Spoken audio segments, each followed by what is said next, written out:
Tropical Storm Harvey could trigger a shutdown showdown. Congress returning from recess next week. One of the top items on its to-do list will be passing a budget that keeps the government running past September 30th.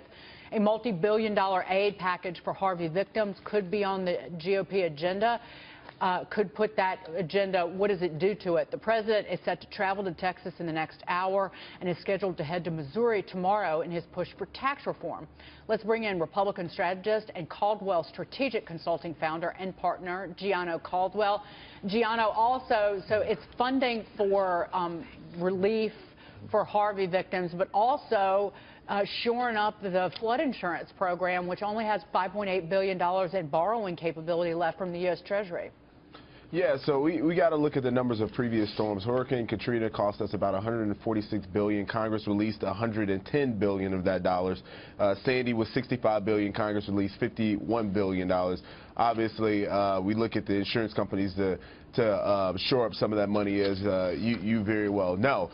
This has the potential, especially considering President Trump's leadership on this issue. He's been very forthright in saying, look, the federal government is going to support you. I've already talked to Congress. Those are very important narratives to continue to push in this fight. If you remember Hurricane Sandy, it created a very strange bedfellow in the fact that Chris Christie, if you remember his embrace of President Obama, that a lot of folks were really upset by. This could possibly endear some folks to Trump on Capitol Hill. And, you know, this is a very precarious relationships that are there at this particular point in time. So this right here, I think, is going to be a real moment of leadership for the president, potentially, and hopefully Congress, all parties, everyone comes together for Americans that are truly in need. Gianno, it's Michael Starr Hopkins is here. Hey, Gianno. So hey, Michael. The president says that he's willing to shut down the government if we can't get a wall built. Speaker Ryan, Mitch McConnell all say it's not going to happen. Where do we stand at this? Well, President Trump, on at least this issue in terms of hurricane funding, he said that this would be a separate deal. So we're talking about a separate appropriation. So if the government does get shut down, at least if it's a separate appropriation, the hurricane funding would get paid out. Well, I don't believe for a second that this government's getting shut down because of wall funding. I know that it's very personal to the president. I just don't believe that it will absolutely happen, that the president would do that at this point. But I want to move on. We know the president generally has the most extreme measure when it comes to this negotiation tactic. So the most harsh possible thing would be the government shutting down at this particular point. And if he's holding that over their heads, then people would be likely to negotiate when there's a potential of a government shutdown. We know, again, just when you think that you've reached the depths of the insanity of the anti-Trump movement, we hear this. A University of Tampa professor suggested that Texans deserved getting slammed by Harvey because they supported President Trump in the 2016 election. In a now deleted tweet, Professor Ken Story wrote this: I don't believe in instant karma, but this kind of feels like it for Texas. Hopefully this will help them realize the GOP doesn't care about them. He then tweeted an apology reading, I deeply regret a statement I posted yesterday. I never meant to wish ill upon any group. I hope all affected by Harvey recover quickly. Gianno, your thoughts?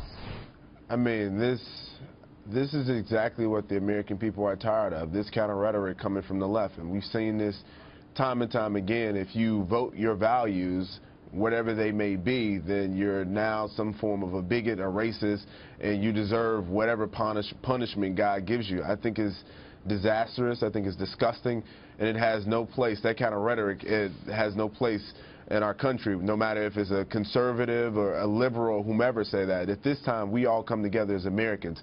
We don't say we wish ill or wish death on anyone, because that's not what we do in this country. I do want to get to Hillary Clinton really quickly. The former presidential candidate is set to hit the road this fall to promote her new memoir, What Happened, or What Happened? What happened? Yeah, I didn't do that. It's too early for that, Gianno. Yeah, right. So it hits store shelves on September 12th. She's charging up to $125 for a meet and greet in New York. I'm going to get Michael's response first because he worked on her campaign.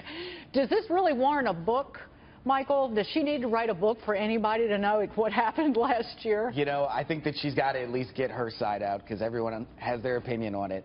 $125 to me seems, you know, for New York, about right. That's basically dinner at a restaurant here. Her rate's really gone down since those speeches on Wall Street, right? You know, now it's $125. Yeah, how much ka-ching was she getting from Goldman Sachs that we never got the transcripts on those speeches? That was deep into the six figures, wasn't it? She was getting paid. Gianno, I'm going to give you the final word on this.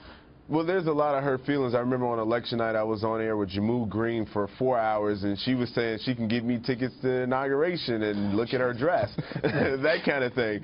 So there's a lot of hurt feelings on at least her side. She thought she was going to win with no problem. Obviously, that didn't happen. She's lost millions in potential speeches. The Clinton Foundation has lost millions.